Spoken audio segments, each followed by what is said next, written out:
Hello, and if you're seeing this video, welcome. First of all, to the group who gets this video, first and foremost, our sincerest apologies from Victoria and myself. We jumped on at the start of the hour and ready to talk with all of you through the topic of reverse mentorship, and Zoom just did not want to cooperate the way we wanted it to. So many apologies. We're looking into it to ensure that doesn't happen again. But for now, we are so happy to still record and go through this topic. Victoria and I are prepped. We're ready to go, right, Victoria? Absolutely. Yeah, so we're gonna still make do. We'll send out this. Let us know if you have any questions. Don't be a stranger. Send an email back, and we'll make sure that we are conversating with you just as if we were doing this live. So with that, we'll just get into it how we planned. Sound Yeah. good? Sounds great. Let's do Cool. it. All right. So officially, welcome everyone, and thank you for signing up and wanting to participate on this topic. My name is Amanda Betts, and I'm the VP of Marketing here at Ripen. And in that role, I get to oversee, yes, the marketing team, but as well as the team that does the acquisition for our employer and student network. I'm joined today by my colleague Victoria Hefty, who leads our student success team and works directly with students as they prepare for and move through employer projects. Now, again, this is me. I'll let Victoria say hi in a second. Before we begin, we just have a couple housekeeping items. Whenever we do webinars, don't feel like you need to scramble because we will share out this recording as you have it now, as well as the slides. So if you have any questions, don't be strangers. This is meant to be ultimately a two-way conversation. So with that, Victoria, I want to hand it over to you so you can introduce yourself. Thanks, Amanda. Welcome, everyone. My name, as Amanda mentioned, is Victoria Hefty. I lead student success here at Ripon. My team actually works directly with students to help them understand the programs available to them. We like to prepare them for employer projects, navigate challenges, as I'm sure you're aware, and I think most importantly to Ripon's mission, build their confidence and professional skills that they need to contribute successfully as students, as emerging professionals, and as people who really want to make a difference and impact in your projects. So I'm especially glad that we have both employers and students listening to us today. I think each group comes in with a different vantage point and a different conversation, but equally important perspective. Nice. So, with that in mind, today we're going to explore and share a path forward, I think, on what AI can look like in mentorship relationship. So, for those who aren't really familiar with it, we'll talk about, like, for example, one, why AI adoption can feel personal for teams, where employer and student needs intersect, how we can rethink traditional areas of expertise, what real world projects can teach us about collaboration, and how to find a practical and responsible starting point for AI experimentation. Perfect. And actually, this webinar builds on a session we had last month that I led, and that was around the AI action gap, essentially why you are not behind yet. Now, in that conversation, we did look at the distance between knowing AI matters and not necessarily knowing how to begin using it. Definitely not in a safe or useful manner. And so we addressed that topic head on. And we also discussed, starting with one defined business problem and creating appropriate boundaries and definitely keeping that human judgment at the center. And so certainly if you did not get a chance to attend that webinar, definitely geared more to the employer side, give us a shout. We'll make sure to give you access to that as well. Fantastic. So, with that in mind, let us talk about what you can actually take away from this conversation, from this session. We know time is important and we really value yours. So, for employers, we will look at how identifying meaningful work and defined projects in a way that move your priorities forward without creating that additional management burden while you try to run your business. You'll also hear how to evaluate new talent and protect your decision making while bringing in fresh perspectives from students. And for students listening, we're going to explore how you can connect your skills to real business needs, take ownership of your contributions, and again, build the confidence to clearly explain your work and turn those experiences into strong resume evidence. I think ultimately the goal is pretty simple, bringing business context and skills together to create meaningful work done. That's exactly right. So, and that connection, that connects directly to what we talked about in that first session. And so today we're really focusing on the people and the collaboration model that can really make that first step practical one that we can start acting on right away. And so that is for both you, the employers and students on the call. So regardless to who you are, I think there is a stigma that AI work has to be done with a very senior specialist, a new technical hire, or an external consultant. Now, there are absolutely projects where that in-depth type of expertise is necessary, But I got to be honest, many organizations aren't starting there. They may simply be trying to understand whether AI can improve a workflow, compare available tools, organize public information. The list goes on. Even a good example would be a customer experience type of optimization. Another one could be helping to move a component forward. So all those areas are where students can bring current skills and focus project support, while the employer provides the business context and retains the responsibility for that final decision. Correct. And really, that is the essence of reverse mentorship, right? So bringing those different strengths together so both sides have an opportunity to contribute and learn. Right, spot on. It's the yin and the yang. So for employers, the value is a practical way to move a defined priority forward without having to necessarily wait for all the capabilities to exist internally within the company. And for students, it's a great opportunity to apply the skills to something an employer genuinely needs and leave with real evidence of what you have contributed. So, the question we want to explore today isn't necessarily who knows the most about AI. It's really about how can the right combination of skills, context, and judgment help solve a problem. So that's where it's going to get in. We're going to get into it, okay? So I think where I want to start off is why this whole topic might feel a little personal. So Victoria, I have to ask, how many meetings have you been on when you hear something to the effect of, "What are we doing about AI?" So many, countless. You're definitely not alone, and I admit I'm probably guilty of asking that question as well. So the irony is that that question is rarely ever asked when our calendars are empty or when our team is just waiting to do something.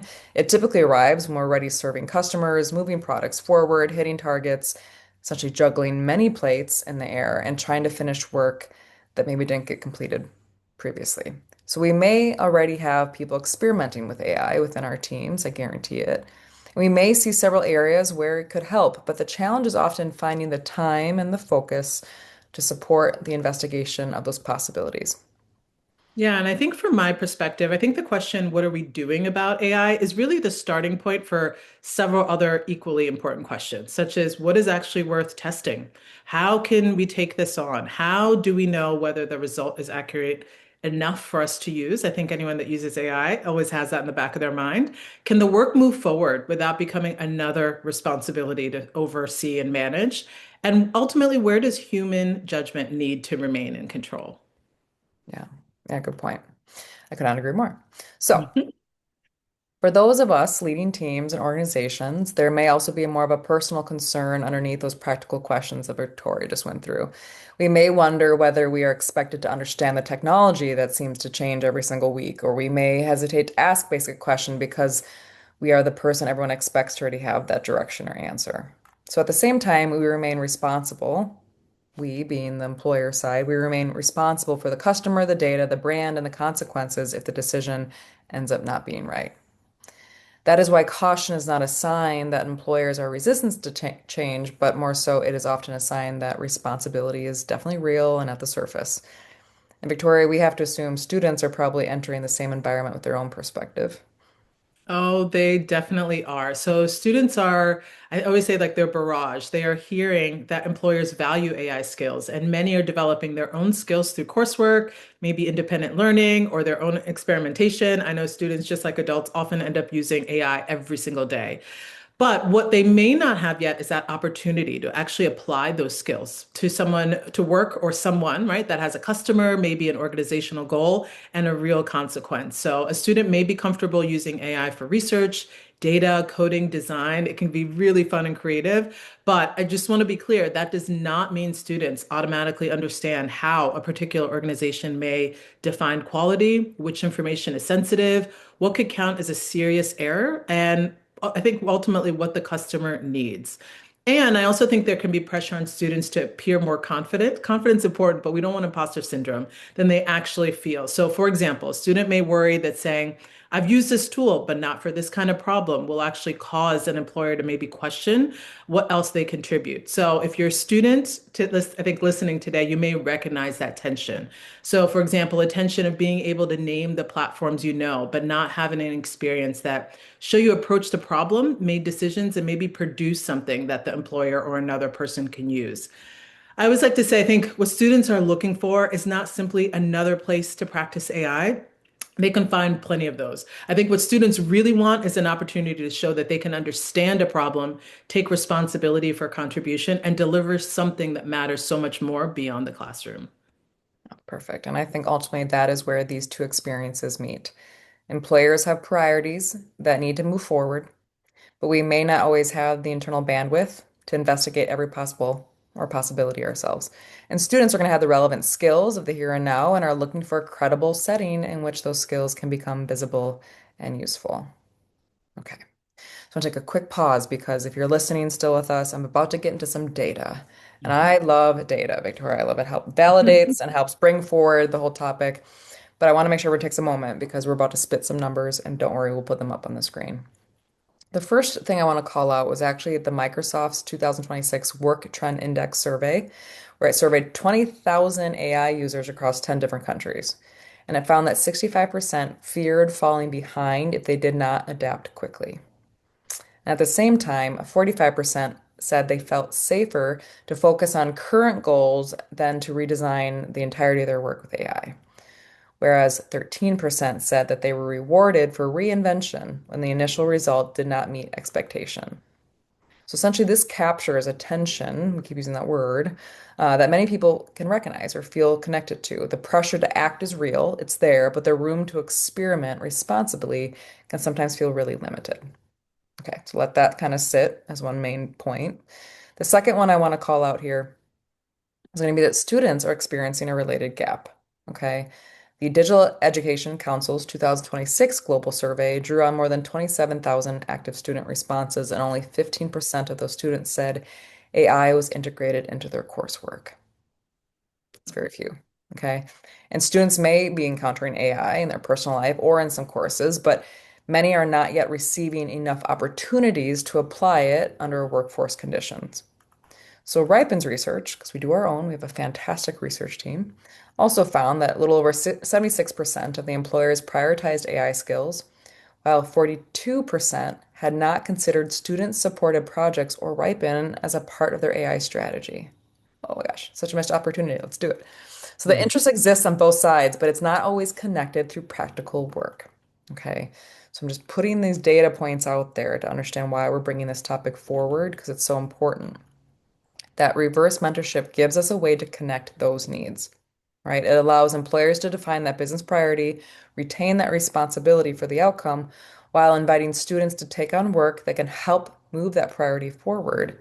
And it allows those students to contribute without pretending that familiarity with emerging technology has given them years of organizational experience that they don't quite yet have.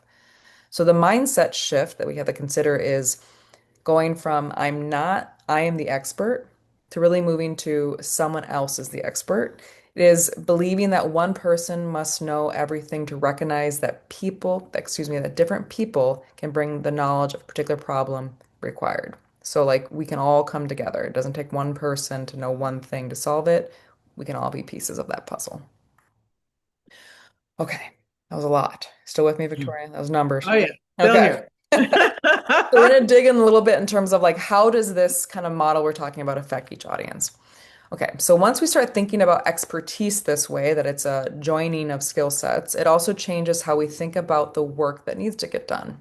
Okay, so the question becomes less about who already has the answers and more about where the right combination of skills and knowledge can come from. So let's take, for instance, you have a product feature that keeps getting pushed down the roadmap, or market research your team has not yet had the bandwidth to complete, customer feedback that has not been properly analyzed, the list goes on. A well-scoped student project can provide focused support around that priority. It can produce essentially a deliverable and reduce uncertainty, help your organization test an assumption, and give you, the employer, something concrete to evaluate before maybe making a larger investment. And then it, of course, gives our emerging talent, the learners, a fantastic resume builder. You know, it shows that they themselves have been a part of a project that shows and speaks to how they communicate and what they do, what they did when they were approached with some kind of new work. Now, the World Economic Forum's Future of Jobs report in 2025 found that 63% of surveyed employers viewed skills gaps as a primary barrier to business transformation. And we know that project-based work offers a way to address immediate business need while seeing relevant skills applied in context.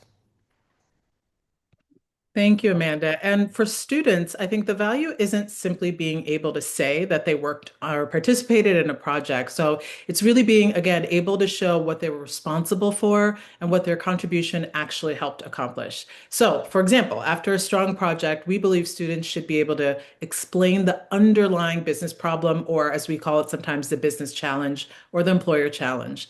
Describe the solution or deliverable they were responsible for. Discuss how they used AI and how that informed their decisions and trade-offs. And then finally, again, this confidence is so important. Confidently speak about what changed as a result of their work or contribution.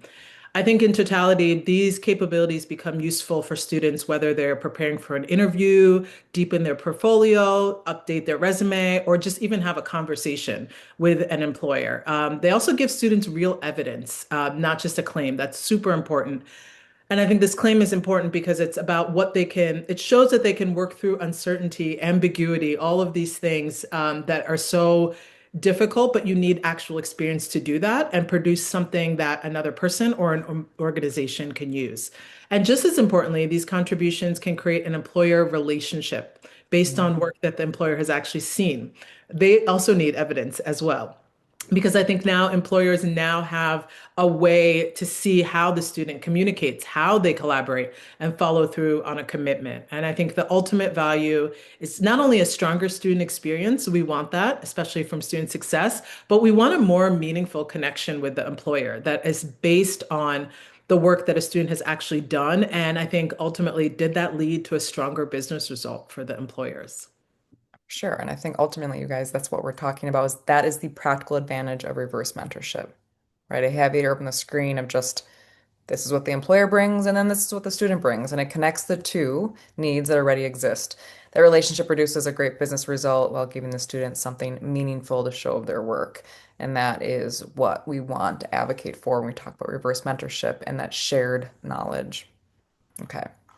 So we're going to kind of switch gears here a little bit because we want to put this into real practice. And we want to talk about a user of Ripen and what they explored, what they did, what they achieved. So Claudius Thomas is the founder and CEO of My AI Pathway Incorporated, gave us one of the clearest examples of what this can look like. We want to share that with all of you. So My AI Pathway provides AI education and research services and currently developing a marketplace they call Fred, an AI-driven platform designed to connect farmers and food entrepreneurs with customers, which is pretty cool. So Claudius did not come to Ripen because he was looking for a mentorship initiative per se. He had a live product roadmap and more work than a founder team could possibly get done. And the company needed market research, user experience testing, product development, mobile deployment, and AI related data work. Those were not just assignments created simply for practice. They were priorities for the business that needed to be completed. And by turning those priorities into defined projects, My Pathway added student support as part of its roadmap, so across several parts of its roadmap. And by Claudius's own estimate is that without that support, a company would be approximately 2 years behind. I'm sure many of you can relate to that.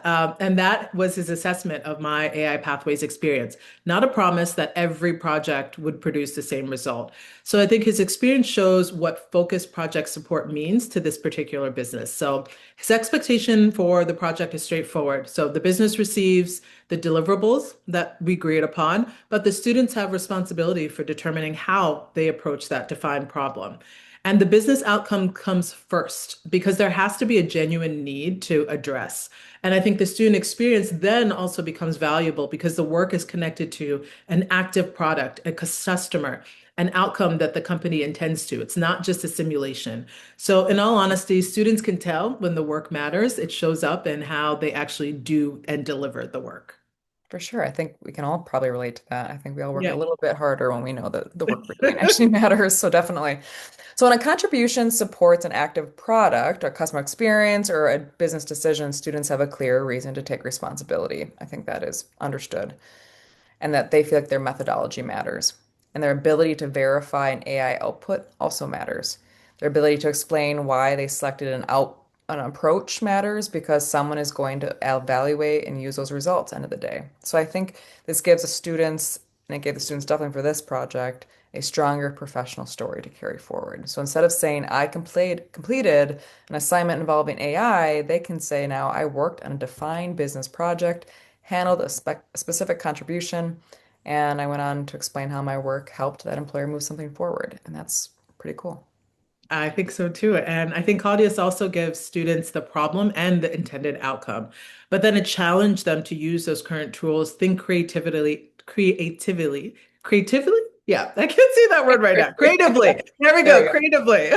It's been a long afternoon. go. And determine how the work should be approached. And I love this line. It said, so one of the strongest lines from his testimonial is, I encourage students to use AI, but the work they present, they must own. And that is so critical. So for students listening, that means you cannot rely on the confidence of the tool or just your confidence without any basis or evidence. You need to understand your sources, explain your methodology, justify the choices you make, and be transparent about the limitations of the result. Definitely. And I think from the employer perspective, that ability to stand behind the work is what makes the contribution really credible. So the issue is not simply whether a student used AI. We want to know whether the student understands what they are presenting and whether that work can withstand specific questions, such as can they explain why they selected that method? Can they identify what AI contributed, what they contributed? Can they recognize when an answer appears confident, but is not necessarily accurate enough to support a decision? Like all those different variables, and the list of questions goes on. But when students can do that, employers then gain capable contributions and basically contributors to their business who can take on a defined piece of work, move it forward, and ultimately present something that they can use for their business.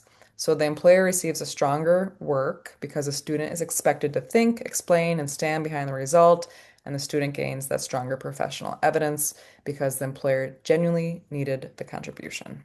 So just re-emphasizing basically what you said, Victoria. Totally. Fantastic.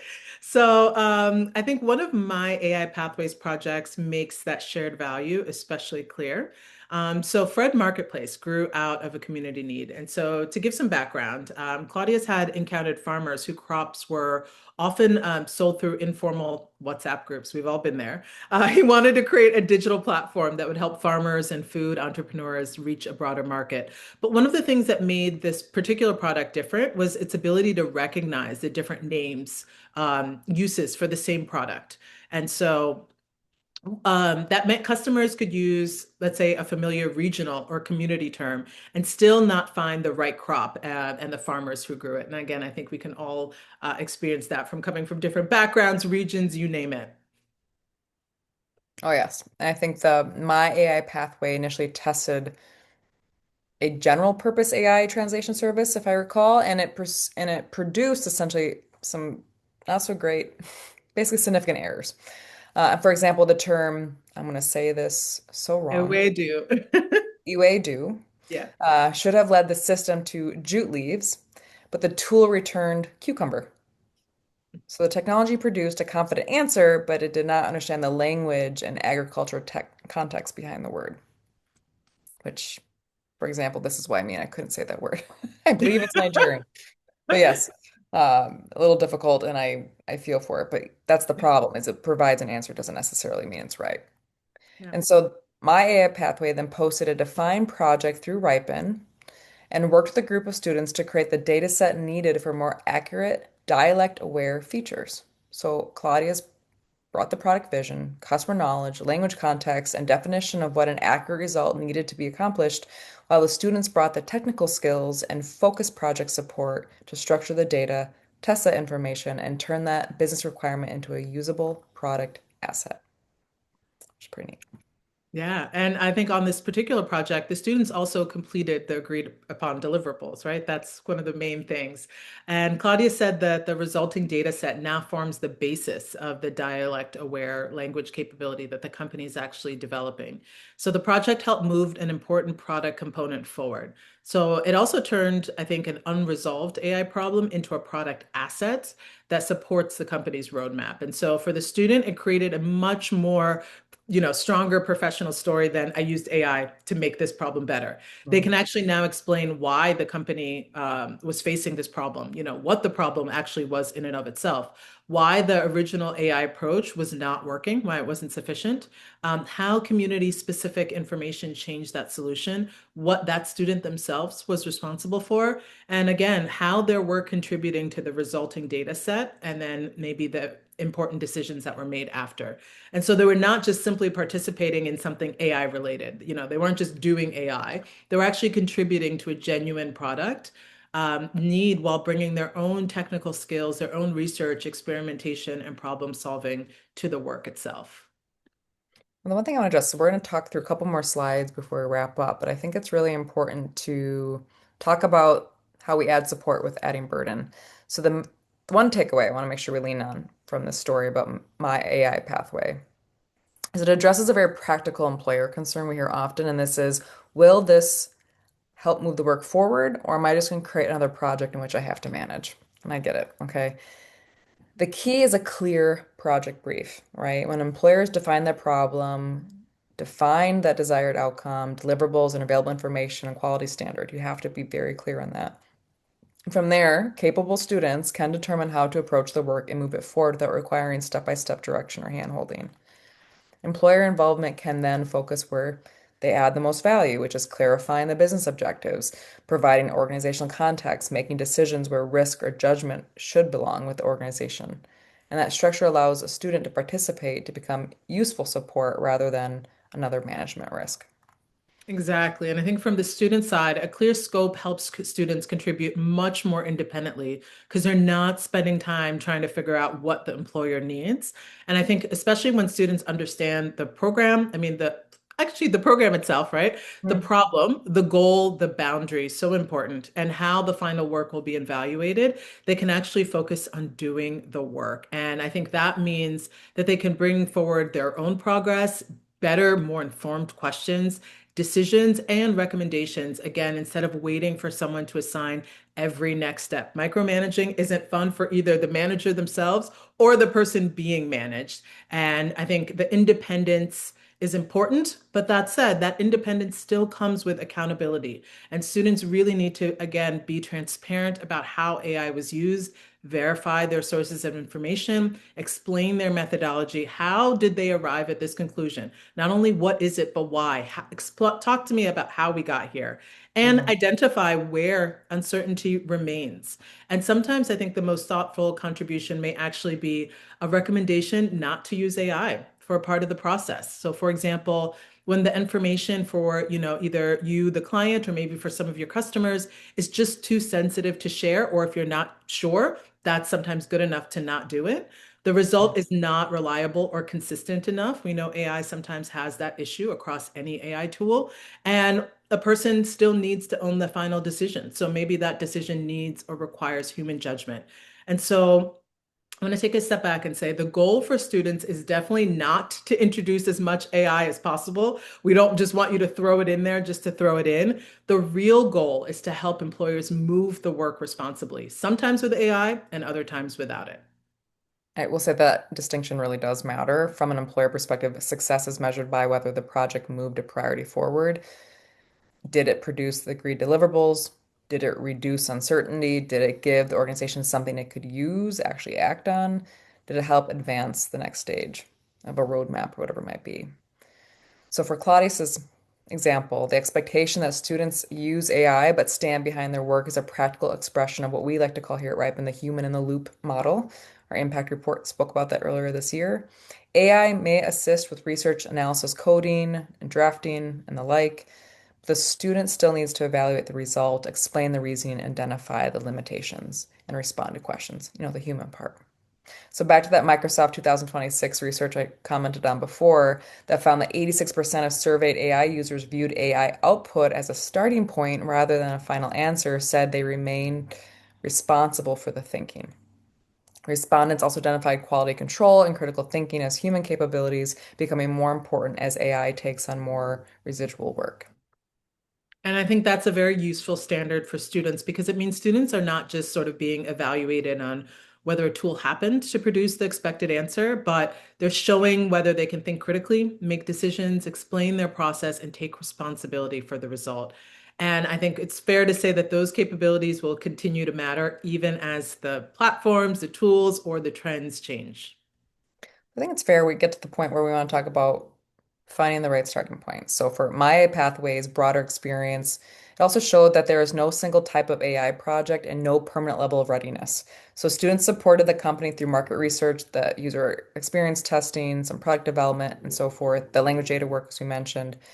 Um, but that range matters because some employers listening may be thinking our organization is nowhere near building an AI product, while others may already have AI-enabled work underway. A useful way to think about the starting point is through three broad categories: discover, test, and improve. At the discover stage, you may already know the workflow is frustrating, repetitive, or difficult to manage, but you may not know whether AI is the answer. A student-supported project could map the process, review available approaches, conduct research, identify experimentation may be useful. I say all this because every stage there's an opportunity, and we have plenty of blog posts out there where we actually dive into this and give project examples in more detail. But the value is clarity before making larger technology decisions. And I think, for example, for students, a Discover project is an opportunity to show that they understand the actual business problem or the underlying business problem before jumping, right, to the most technical solution. So, for example, students may find that the employer doesn't actually need another AI tool, as we were saying, or the work may first require a simpler workflow, maybe just clear information or a better understanding of the customer itself. Compare that to the test stage. So an employer may have more specific use cases. So maybe they want you analyzing customer feedback or testing an AI assisted process, or maybe improving a content workflow. So students in this stage can compare perhaps different approaches and identify where an output becomes unreliable. And I think the employer gets evidence about whether that idea is worth pursuing, while the students themselves get real experience evaluating AI in a business setting. I love that. Yeah, perfect. And at the improve stage, right, the organization may already be using AI or operating an AI-enabled product. A student project may focus on user experience, quality assurance, governance, workflow integration, market research, improving existing system. That's a good one. But the employer gains focused support to strengthen something already underway. Exactly. And I think students gain, again, experience working on real problems where it's really important. Technology has to be considered alongside, right? Customers, business decisions, and risk. And to be clear, an AI related project does not always require someone to be an AI engineer. I think that's one of the biggest misconceptions. The reality is organizations, they need students who can understand users, conduct research, communicate findings, and analyze workflows. And just as importantly, they do need students who can recognize when a tool is actually helping and when it isn't. And so, what does that mean for you? Well, if you're a student listening, I think the better question here is not, am I technical enough to work on AI? Do I have a background strong enough to work in AI? The real question is, what skills does the business problem require, and how can I contribute with what I know? And I think similarly for employers, I think Amanda would agree that the better question is not, are we advanced enough to host an AI project? The real question there for employers is what defined piece of work could, or scope, right? Could a capable student help us move forward? Exactly. And I think we talk about what side walks away from the reverse mentorship model. For employers, projects deliver immediate value while offering a clear view of emerging talent. Claudia said my pathway has provided references and recommendations to students after projects, including some who later moved into employment. He also sees past student participants as a potential talent pool for future hiring. So that's amazing. And a resume shows what someone has studied or used. A project shows how they think, how they structure a business problem, communicate, adapt, recognize limitations, connect technical decisions. And that gives employers both project support today and stronger visibility. And of course, it's going to help those students immensely, right? And I think for students, the same relationship creates professional evidence and an employer connection based on the work that employer has actually seen. And so overall, I think students leave with a much stronger story about what they can do. So just to reiterate that they can talk about what problem they worked on, what they were responsible for, how they used AI, how they validated the result, and what they delivered. And again, how can that help the organization move forward? That is much closer to what employers are actually trying to understand when they ask whether someone is ready to contribute. For sure. And I think that is why the two value propositions do not sit on opposite sides of a project. The business need gives the students the experience weight, and the students' skill, judgment, and follow through make the business result stronger. Definitely a partnership. All right, you all. We've come to that point where we so do appreciate everyone if you hung on to this long listening to us. But let's bring this back to what each of us can do next, right? For employers, your next step is to take Ripen's AI Workforce Readiness Self-Assessment and or download our AI Readiness White Paper, both things we launched here at the start of summer. This assessment is designed to help you understand your organization's current starting point and identify realistic next steps based on your workflows, governance, project capacity. And the white paper, which I personally had a hand in writing, helps employers move that general AI interest toward really scoped work, really well-defined, responsible boundaries, and project-based action. You do not need to arrive at the finished AI strategy. I'm telling you that. That's not always the goal, but you do need to have enough clarity to describe a business priority, define that outcome you need, and identify the information that may be used. And that determination will then help determine what are the deliverables you can expect. Use Claudius's example and that experience in a useful way, so you can start using it as a starting point for your own thought process. Okay, so that priority of the project, or excuse me, the business, the outcome, and the boundaries in which you want to set can set you up for a lot of success. So that's the employer side. What's some of the call to action, Victoria, and the student side? On the students, I always say the next step, visit the Ripen website. So we have a fantastic Ripen for Students website that will really allow you to not only understand what Ripen is, if you just stumbled upon this webinar, but really understand what types of programs are available to you and find the best one for you based on your background, your goals, eligibility, and timing. And I will reiterate, you do not need to have arrived as AI experts. Sometimes it's just good enough to have a curiosity in AI, and you bring so much more given your background. Don't undervalue your background, right? You need to bring the skills that you do bring, that you already have, be ready to learn, take responsibility for a defined piece of work. So I always like to say that a well-prepared employer creates the conditions for students to contribute effectively. And a well-prepared student turns that opportunity into work that the employer can genuinely use. And that, for me, is the value of reverse mentorship. And that is why none of us has to figure out AI alone. For sure. Thank you so much, Victoria. And I really do, I always enjoy my time with you. I think you were radically amazing yourself, but I'll say your perspective really helps this conversation feel well-rounded. So thank you for your time and thank you for everyone who has listened so far. Thank you, Amanda. And again, thank you all for being here. For the employers listening, I will say students get so much joy working and learning from employers. And do not, for you employers, don't underestimate the value that you can bring to students as well, well beyond just the work itself. I really appreciate your time and hope you enjoyed this session. And of course, on behalf of all of Ripen, we hope you're leaving here with a few ideas that you can take with you, whether you're an employer thinking about how to get started with AI or if a student thinking about how you can bring your skills into the real world. Until next time, y'all take care.